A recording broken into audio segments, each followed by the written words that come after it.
ದಿಲ್ಲಿಯಲ್ಲಿ ಸನ್ಮಾನ್ಯ ಪ್ರಧಾನಮಂತ್ರಿಗಳ ನೇತೃತ್ವದಲ್ಲಿ ಭಾರತೀಯ ಜನತಾ ಪಾರ್ಟಿಗೆ ಜನ ಭರ್ಜರಿಯಾದಂಥ ಒಂದು ಭಾರತೀಯ ಜನತಾ ಪಾರ್ಟಿಯ ಪರವಾಗಿ ತೀರ್ಪು ಬರ್ತಾ ಇದೆ.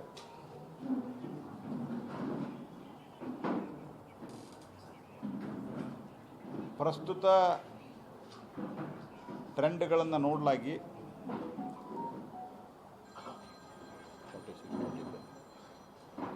46ಕ್ಕಿಂತ ಹೆಚ್ಚು ಸ್ಥಾನಗಳಲ್ಲಿ ಭಾರತೀಯ ಜನತಾ ಪಾರ್ಟಿ ಮುಂದಿದೆ ಅಥವಾ ಗೆದ್ದಿದೆ. ಟುಗೆದರ್ ಲೀಡ್ ಪ್ಲಸ್ ವಿನ್ ಎರಡೂ ಸೇರಿಸಿಕೊಂಡು ಸುಮಾರು 46 ಸೀಟ್ಗಳಲ್ಲಿ 46 ಸ್ಥಾನಗಳಲ್ಲಿ ನಾವು ಮುಂದಕ್ಕಿದ್ದೇವೆ.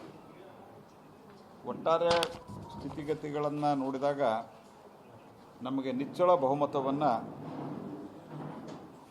ದಿಲ್ಲಿಯ ಜನ ಕೊಡ್ತಾರೆ ಅನ್ನುವಂಥದ್ದು ಒಂದು ನಂಬಿಕೆ ನನಗಿದೆ. ಸನ್ಮಾನ್ಯ ಪ್ರಧಾನಮಂತ್ರಿ ನರೇಂದ್ರ ಮೋದಿಯವರಿಗೆ, ರಾಷ್ಟ್ರೀಯ ಅಧ್ಯಕ್ಷರಾದಂಥ JP ನಡ್ಡಾ ಅವರಿಗೆ, ಸನ್ಮಾನ್ಯ ಅಮಿತ್ ಶಾ ಅವರಿಗೆ, ರಾಜನಾಥ್ ಸಿಂಗ್ ಅವರಿಗೆ, ಯಾರು ಈ ಚುನಾವಣೆಯನ್ನು ಮುಂಚೂಣಿಯಲ್ಲಿ ನಿಂತು ನಡೆಸಿಕೊಟ್ರು ಮತ್ತು ದಿಲ್ಲಿಯ ಭಾರತೀಯ ಜನತಾ ಪಾರ್ಟಿಯ ಕಾರ್ಯಕರ್ತರಿಗೆ ನಾನು ಅಭಿನಂದನೆಯನ್ನು ಸಲ್ಲಿಸ್ತೀನಿ. ನಕಾರಾತ್ಮಕವಾದಂಥ ಮತ್ತು ಆಡಳಿತ ಮಾಡುವಂಥ ಜನ ಕೊಟ್ಟರೆ ಹಾದಿ ಬೀದಿ ರಂಪ ಮಾಡ್ತಾ ಒಂದು ನಕಾರಾತ್ಮಕ ರಾಜಕಾರಣಕ್ಕೆ ಜನ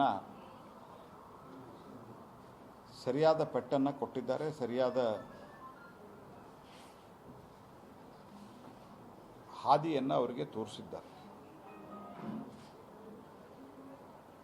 ರಸ್ತೆಯಲ್ಲಿ ಕೂತು ಜಗಳಾಡೋದು ಮತ್ತು ಭ್ರಷ್ಟಾಚಾರ ವಿರೋಧಿ ಆಂದೋಲನದ ಹಿನ್ನೆಲೆಯಲ್ಲಿ ಬಂದು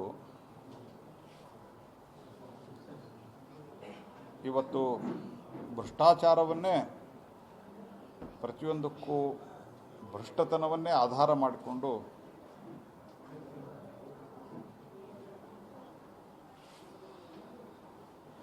ಬೇರೆ ಬೇರೆ ಪಾರ್ಟಿಗಳಲ್ಲಿ ಭ್ರಷ್ಟಾಚಾರದ ಕಾರಣದಿಂದ ಟಿಕೆಟ್ ಕೊಡಲಾರದಂಥವ್ರಿಗೆ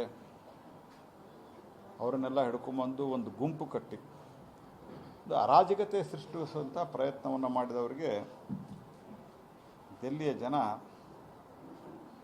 ಸರಿಯಾದ ಒಂದು ಕಪಾಳ ಮೋಕ್ಷವನ್ನು ಮಾಡಿದ್ದಾರೆ.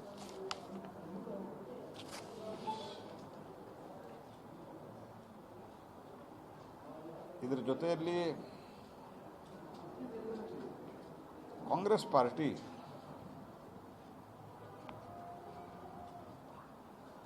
ಸನ್ಮಾನ್ಯ ಶ್ರೀ ರಾಹುಲ್ ಗಾಂಧಿಯವರ ನೇತೃತ್ವದಲ್ಲಿ ದೇಶಾದ್ಯಂತ ನಶಿಸಿ ಹೋಗ್ತಾ ಇದೆ.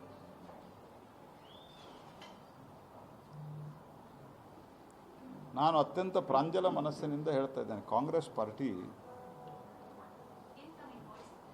ಇಷ್ಟು ತೀವ್ರವಾದಂಥ ಒಂದು ಹಿನ್ನಡೆ ಅನುಭವಿಸಿ ಅಸ್ತಿತ್ವವನ್ನು ದೇಶದಾಗ ಕಳ್ಕೋಬಾರ್ದು. ಯಾಕಂದರೆ ಭಾರತೀಯ ಜನತಾ ಪಾರ್ಟಿ ನಾವು ಪ್ರಜಾಪ್ರಭುತ್ವದಲ್ಲಿ ನಂಬಿಕೆ ಇಟ್ಟಂಥ